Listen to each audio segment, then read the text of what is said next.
Assalamu alaikum wa rahmatullahi wa barakatuh. Welcome, guys. Today, we're going to talk about a particular issue of diaspora Muslims and reform and all these things about traditional Islam. So, I have this idea that, and from studying history and looking at what usually happens when reform is going to, a lot of people are speaking against reform, like, don't reform. These guys are reformist, modernist, or all these terminologies, and they always try to crack down on reform. Now, the thing is this: some things will just happen. There's nothing you can do. You cannot stop it. And I feel like it usually happens when a traditional community or a traditional society go outside of their realm. They start living with other people in the diaspora, for instance. So the biggest reformers will be people in the diaspora because now they are living with other people in a different society. They are going to compromise. They are going to compromise on some things that when they were in their traditional setting in an Islamic world, they cannot compromise there because it's traditional Islam. But when you go and live somewhere else, that's where the question will come. And the scholars in other places, if they still want to be there, they will have to compromise on some things and try to find a leeway out of it. So a lot of people always criticize, what is these people? These people are deviants. You're not living there. You're not living in the diaspora. You're not living in the non-Muslim countries or places like this where you have no power. You are not in power. You cannot decide what is going to happen in such communities. It's either you like it or you get out. So the only way out to not be reformed is to not go there or to not live in such communities. But if you're going to stay in such communities, you don't get to decide for the people of that community. Do you understand? So if you see a scholar from a place where it's not a Muslim, traditional Muslim place, compromising on some things, doing some things that are not normal, don't always come out because you is easier for you to say if you are not living there. Now, the issue is deeper than that. The other deep issue is that how will they justify that compromise? And how far can they go in their compromise? That's the next question now. It has happened to the Jews. It has happened to probably even the Christians. It has happened to many societies that these are like, for instance, Philo of Alexandria living in Egypt, where the Jews have no power. Or there are many communities where the Jews, the Jews, like, they go around where they live in such communities, they have to adjust the law. They have to adjust the law. And that's reform. Now, the problem is if during their justification for the compromise they're going to make or to find other evidences to give them a way out, if they make that justification, that's where the problem is. If they now say, and they will give a justification why, yeah, it's also okay, even though this is not the best. We have darura, or this is like a, we have no choice. We have to compromise here. We have to. There's nothing we can do. It is not a fundamental issue. They will start distinguishing between fundamental issues and things that are not fundamental. So on the fundamental issues, they will say we will not compromise. But on the other ones, even though they are traditionally accepted, they will start to compromise on these things. And there's nothing you can do unless you want them to leave.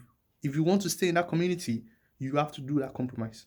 That's one. Now, the thing is, once that compromise is established, it can be permanent or it can be temporary. Like for now, we are in the minority. Maybe later in the future, when we become the majority, we can have a say. But for now, we're going to compromise. So when they do that, the traditional communities, they don't want anybody to compromise on this sense. So what is going to happen is that the traditional communities will start, uh, things will start moving from the other side. The people living under the traditional rule, they will start saying, what about that scholar? That scholar, why is he saying that is allowed and you're stopping us here? So in a way, the influence from the diaspora will be swimming in into the normal traditional society. And the people in power over there will try to stop this. That we are not in a place of minority here. We have the power. Why would we be doing this? So a dialectic will ensue that is this thing really fundamental? Is this thing really how it should be done? You start seeing this, like the traditional community will be like, this is how it should be done. And those other guys will be like, we already found out that it's not actually fundamental. We're just doing it because we're in the majority. But if some people amongst us, if they don't want to do it, leave them alone. So you start seeing that there will be this kind of or is it, should I call it dialogue, between the uh, educated scholars in the diaspora and those scholars in the traditional settings. And if for some reason somebody, you start, some people from the traditional scholars will start reading the works of diaspora scholars and seeing like, ah, they actually have good evidence. This argument makes sense.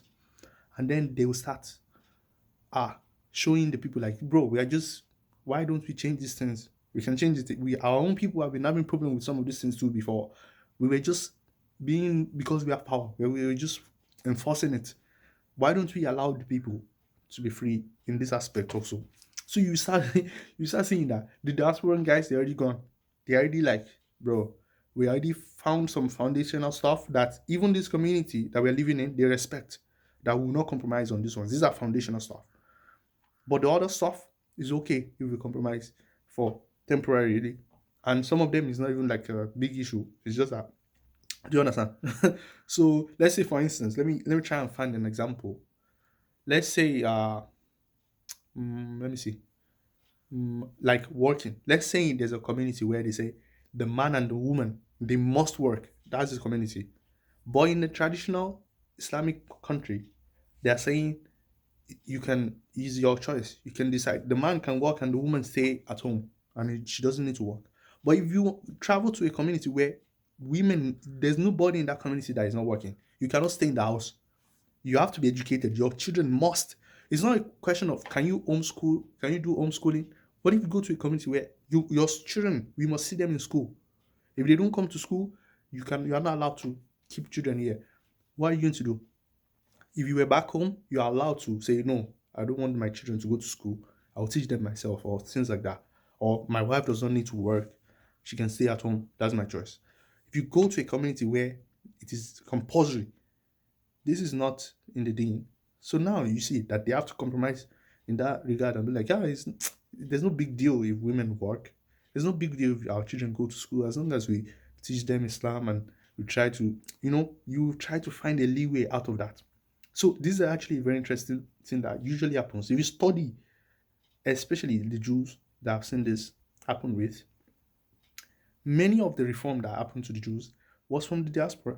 Simple. It's clear. It's from the diaspora. Then before you know it, it spills. Now, it doesn't mean, see, maybe by going to the diaspora, some things that have been, things that we take for granted in a traditional rule would then be revisited and checked again, like, why were we doing this in the first place? So they might have some good arguments, really. But there will always be that distrust between the traditional setting and the reformist, quote unquote reformist. Okay, so there will always be that distrust that you guys are just compromising for no reason, and these guys will be like, no, that thing. Even though you think we are compromising, but even you shouldn't be doing it because it's not actually fundamental. You are just making, you're just you're just following it in a way. So this thing is actually, you can actually study this and you see that it does happen. Even in Islamic this today, you see some people are, they call them reformists, and some people have just owned this like, yeah, we're reformists, and some people are still trying to say, it's just because we have no option. You see, and then there has to be a decision, like, should you even be going to those countries if, like, like some of these things, right?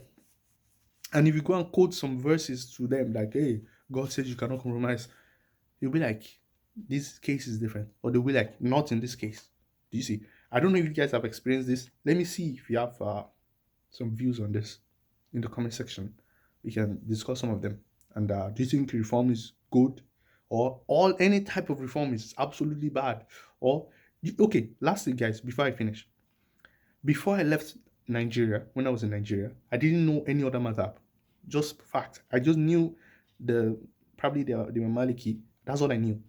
But when I traveled out, I started meeting people from Pakistan, meeting people that don't touch the feet, meeting people that are so different from me that I thought they were wrong. But then I realized they were not wrong. I've never actually, I didn't know why I was doing it this way anyway. I was just following like the community standards. But then when I met other people and I found out that it was okay to be Hanafi, it was okay to be Shafi, it was okay for them not to touch the leg. It's okay because they have their own madhab. It opens the mind up. So sometimes if you are living in a place where everyone is just saying the same thing, traditional rule, you might not have a kind of you might not be open minded unless you travel out and then you see the world and you see how you have to live in a real world, in a practical world. Then you see it's not as easy as you think when you're back home, and you have to allow for some things. So if this guy doesn't want to touch the feet with me, Hanafi guy, I have to say, "Oh, it's okay." If this guy doesn't put his hand on his chest, I will have to say, it's okay. Like you have to allow that difference to happen. But when you imagine someone now trying to say, I want to clamp down on any difference, there has to be only one truth, and any other person saying something different, that, yeah, no, that's where the problem always comes from. Do you see? So anyway, let me see what you guys think in the comment section. See you guys later. Wassalamu alaikum wa rahmatullahi wa barakatuh.